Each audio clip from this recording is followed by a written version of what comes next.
صلی اللہ علیہ وسلم۔ میں حدیث سنانے لگا ہوں، اللہ کرے میری مائیں بہنیں بچیاں مجھ سے ناراض ہوں، غصہ کر جائیں اور غصہ کر کے کہیں آج کے بعد ہم نے ایسے نہیں کرنا۔ اللہ کرے کہ باپ ناراض ہو جائیں آج اور وہ کہیں کہ بالکل ٹھیک ہے، ہمیں غصہ آیا ہے، ہم نے بیٹیوں کی یہی تربیت کرنی ہے، بھائی بھی آج کے بعد اس پہ بضد ہو جائیں، یہی کام کرنا ہے۔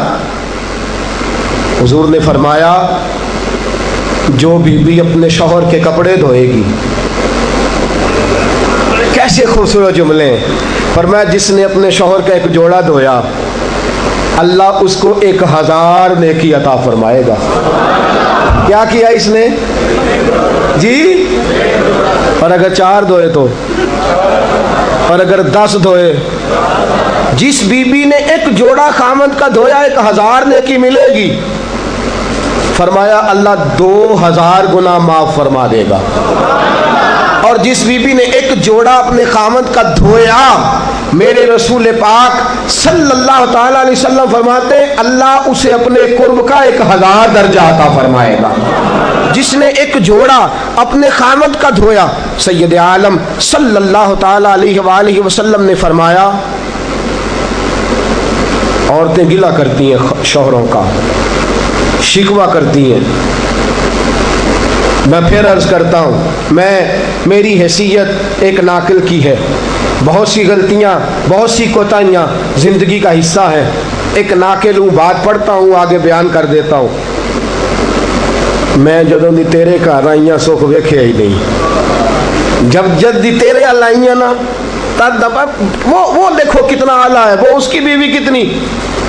حدیث سنانے لگا ہوں، میرے رسول پاک صلی اللہ علیہ وسلم نے فرمایا جس بی بی نے ایک دفعہ کہہ دیا اپنے شوہر سے کہ جب سے تیرے پاس آئی ہوں بھلائی نہیں دیکھی، ایک دفعہ کہا، ایک دفعہ بولی کہ جب سے تیرے پاس آئی ہوں بھلائی نہیں دیکھی، رسول پاک فرماتے ہیں اللہ اس کی 70 سال کی عبادت ضائع کر دے گا۔ اس عورت کے 70 سال کے نیک اعمال ضائع ہو گئے۔ جس نے ایک بار بلے شاہ آسمانی اڈدیاں پڑھنا ہے، آ جڑا گھر بیٹھا انہوں بیٹے کی جنت ماں کے قدموں میں، اور عورت کی جنت اس کے شوہر کے۔ آپ بڑے راضی ہو رہے ہیں، کچھ دنوں کے بعد مضمون آ رہا ہے میاں بیوی کے حقوق کا، آپ نے بھی پھنسنا ہے وہاں، لیکن آج جو عنوان ہے میں اسی پر بات کر رہا ہوں۔ نبی پاک صلی اللہ تعالی علیہ وآلہ وسلم نے فرمایا جو عورت ایک بار کہہ دے کہ بھلائی نہیں دیکھی، فرمایا اللہ تبارک و تعالیٰ اس کے 70 سال کے نیک اعمال ضائع کر دے گا۔ اور سید عالم صلی اللہ علیہ وسلم نے فرمایا جس نے اپنے شوہر کے آگے زبان کھولی اور اس کو برابر کے جواب دیے اور اس کی عزت کو تار تار کیا، فرمایا قیامت کے دن اللہ اس کی زبان کو 70 گز لمبا کر دے گا، اس کے گلے کے ساتھ لپیٹ دے گا، فرمایا وہ تڑپے گی، روئے گی، یا اللہ یہ کیا ہوا؟ تو رب فرمائے گا تو اپنے شوہر کی عزت نہیں کرتی تھی، تو اس کا احترام نہیں کرتی تھی، تو اس کا کہنا نہیں مانتی تھی، تو اس کی اطاعت نہیں کرتی تھی، تو اس کے حکموں پہ چلتی نہیں تھی۔ میرے محبوب کا شہر مدینہ، ایک آدمی، ایک صحابی جہاد کو نکلے، اپنی بیوی سے کہنے لگے میں جا رہا ہوں، میری اجازت کے بغیر گھر سے نہ نکلنا۔ اور حدیث میں موجود ہے، امام ذہبی حدیث لائے ہیں، فرمایا قیامت کے دن اس کے پیر گلے سے لپٹے ہوں گے، اس کے پیروں کو گلے سے باندھ دیا جائے گا، یہ کون عورت ہے؟ تو رب فرمائے گا یہ وہ تھی جو خامند کی اجازت کے بغیر گھر سے نکلا کرتی تھی، بغیر اجازت کے گھر سے نکلتی تھی۔ سید عالم صلی اللہ تعالی، بڑی عجیب حدیث ہے، میں پڑھتا ہوں تو رو پڑھتا ہوں۔ حضور حضرت فاطمہ کو لینے گئے، شادی کے تیسرے دن حضور لینے گئے، میرے محبوب نے آزمانے کے لیے کہا فاطمہ چلے، فاطمہ چلے، یوں ہاتھ باندھ دیے، عرض کی سونیا باپ بھی ہیں آپ، نبی بھی ہیں، میری جرت نے انکار کی، لیکن ابا جی آپ کی زبان سے سنا ہے شوہر کی بغیر اجازت نکلنا نہیں۔ اگر اجازت دیں تو علی کا انتظار کر لو. عزت والے رسول کی عزت والی بیٹی نے جب کہا نا سونے اجازت دیں تو انتظار کر لو, کریم رسول کی آنکھوں میں آنسو آئے. فاطمہ کہتی ہے میرا کچا گھر, اور میرے رسول پاک نے اپنی طامت کو سمیٹا, اور سمیٹ کر نبی کریم علیہ السلام کچی زمین پر دیوار سے ٹیک لگا کے بیٹھے. آج عجیب ہے, جناب علی بھی دیر سے آئے, پہنچے, حضور کو بیٹھے دیکھا, یوں نظر اٹھی, حضرت علی سے میرے مصطفیٰ نے پوچھا, حضرت علی سے مدینے کے محبوب نے پوچھا کہ علی گر تو اجازت دے تو بیٹی کو لے جاؤں. حضرت علی پھوٹ پھوٹ کے روئے, میرا روپ بھی نہیں تے میرا رنگ بھی نہیں تے مینو یار منان دا ٹنگ بھی نہیں, تو امیر حرم میں غریب بے نوا, تو کجا من کجا. سونے علی جتنی بھی عزت ہے تیرے قدموں کی برکت سے ہے, حضور میں اجازت دوں.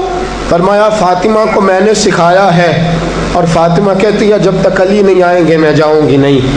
حضرت علی رضی اللہ تعالیٰ میں بولے, کہنے لگے یا رسول اللہ دعا کیجئے گا اللہ فاطمہ کے ان اعمال کی برکت سے مجھے قیامت میں بھی بہتر صلہ عطا فرمائے. دوستو رسول کریم صلی اللہ تعالیٰ علیہ وسلم کا شہر مدینہ, ایک عورت خامد پابند کر گیا کہ میں جہاد کو جا رہا ہوں, میرے پیچھے سے گھر سے نہ نکلنا, گھر سے نہ نکلنا. امام غزالی نے مکاشفۃ القلوب میں لکھا گھر سے نہ نکلنا, بیوی کو پابند کر گیا.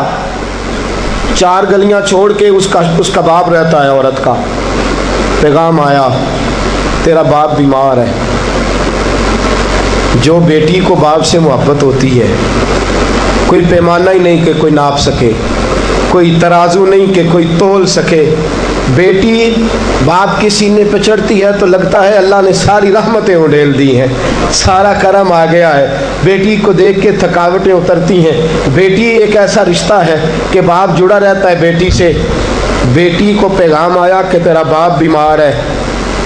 بیٹی کہنے لگی میں نہیں جاؤں گی, میرا خامد پابند کر گیا ہے. خامد نے اس لیے پابند کیا ہے کہ مصطفیٰ نے مجھے پابند کیا تھا بغیر اجازت نہ جانا.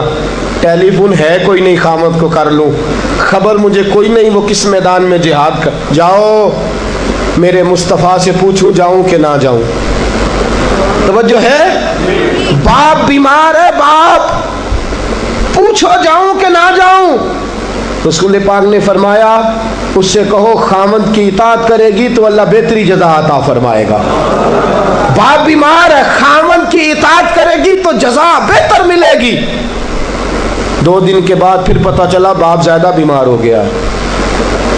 دوستو کڑی بات, حضور جاؤں کہ نہ, فرمایا خامد کی اطاعت کرے گی تو بہتر جزا ملے گی. 4 دن گزرے, بیٹی کو پیغام آیا کہ تیرا باپ انتقال کر گیا. بیٹی پردیس میں ہو تو کہتی ہے میرے زیور بیچ دو, مجھے لے جاؤ پاکستان میں, جاتی دفعہ اپنے باپ کا مکھڑا دیکھنا چاہتی ہوں. لیکن باپ انتقال کر گیا. رسول کریم کی بارگاہ میں بیٹی نے پیغام بھیجا کہ سونیا کیا کروں, انتقال کر گیا میرا باپ, سایہ اٹھ گیا, حکم کیا ہے؟ مدینے کے چاند کے وہی جملے, خامد کی اطاعت کرے گی تو اللہ بہتر جزا دے گا. دوستو یہ ہیں میرے رسول کے ماننے والی عورتیں. بیٹیوں دیکھو شوہر کی اطاعت کسے کہتے ہیں. یا رسول اللہ باپ انتقال کر گیا, دفن ہو گیا. حضور نے فرمایا پتہ کرو گئی کہ نہیں گئی. صحابہ لوٹے, کسونیا قربان جائیں تیرے نظام پر, آقا قربان جائیں تیرے فرمان پر. تیرے جملوں کی تاثیر ایسی ہے کہ عورتیں اگرچہ کمزور ہوتی ہیں پر تیرے دین کی پہرے دار بن گئی ہیں. حضور آپ کی سنت کے لیے استقامت کا پہاڑ بن گئی ہے.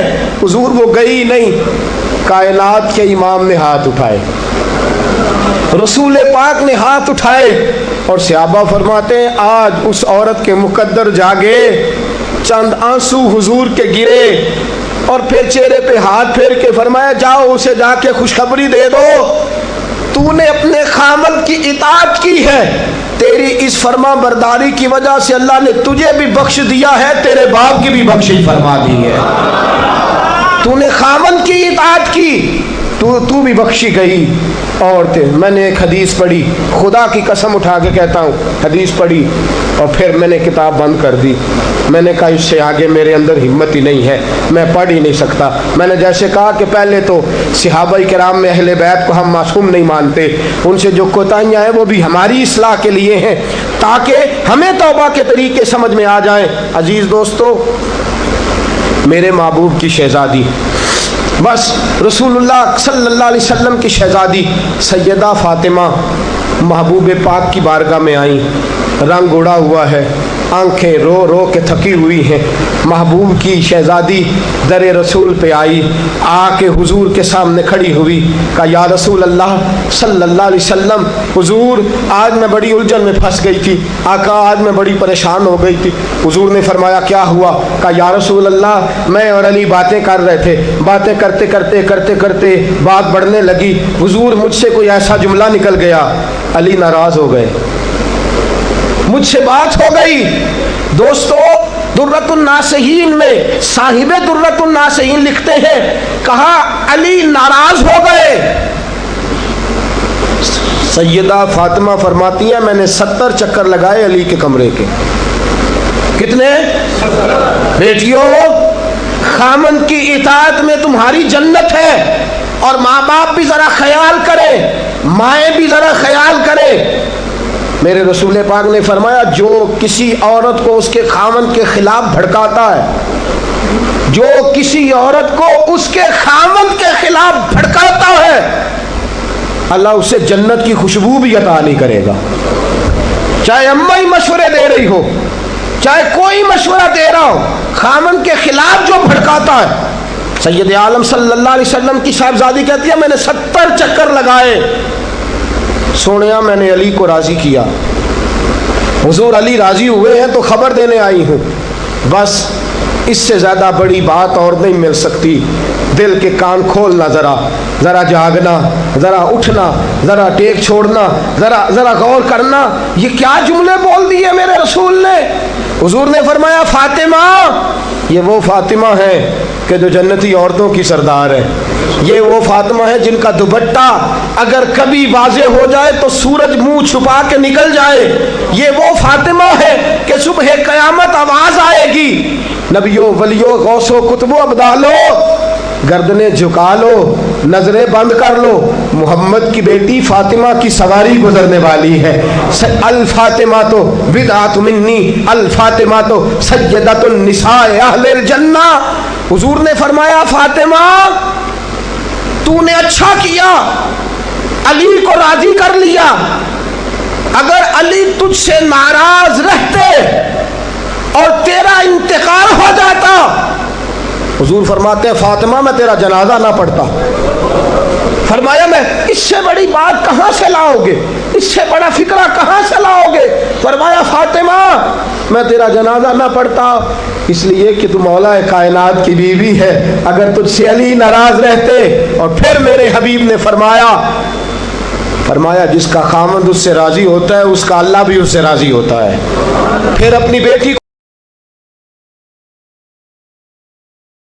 فرمایا بیٹی یاد رکھ، کوئی عورت اتنی نمازیں پڑھے جتنی حضرت عیسیٰ کی والدہ مریم نے پڑھی تھی، اتنا قرآن پڑھے جتنا جناب مریم نے پڑھا تھا، اتنا قرآن پڑھے جتنا حضرت مریم نے پڑھا تھا، لیکن پھر بھی اپنے شوہر کی نافرمانی کرے، فرمایا اللہ اس کی عبادتیں قبول نہیں کرے گا، اللہ اس کی ریاضتیں قبول نہیں کرے گا، تلاوتیں قبول نہیں کرے گا۔ قبول تب کرے گا جب شوہر کی فرما برداری کرے گی، قبول تب کرے گا جب شوہر کو راضی کرے گی۔ دوستو بڑے نصیبوں والی ہیں سیدہ فاطمہ کہ سیدہ فاطمہ الزہرا کا جنازہ اٹھا تو سب سے زیادہ آنسو جس نے بہائے وہ شیر خدا مولا کائنات ہیں۔ فرمایا فاطمہ میں تجھ سے لمحہ لمحہ راضی رہا، فاطمہ تو ایسی بیوی تھی کہ کائنات میں دوسری کوئی نہیں ملے گی۔ اور دوستو بڑی نصیبوں والی تھی سیدہ خدیجہ الکبریٰ، ناز و نام میں پلی حضرت خدیجہ، مکے کی ملکہ ہیں جناب خدیجہ، اتنا مال ہے کہ مکے میں کسی اور کے پاس اتنا نہیں. غلامی مصطفیٰ میں آئی حضرت ختیجہ، سارا مال حضور کے قدموں پہ قربان کر دیا. 3 سال شیب ابی طالب میں پتے کھا کھا کے گزارا کیا. درجنوں اور 20 کنیزیں گھر میں ہیں، لیکن حضرت ختیجہ مصطفیٰ کے لیے روٹیاں خود پکاتی ہیں. حضرت فاطمہ نبی پاک کی خدمت خود کرتی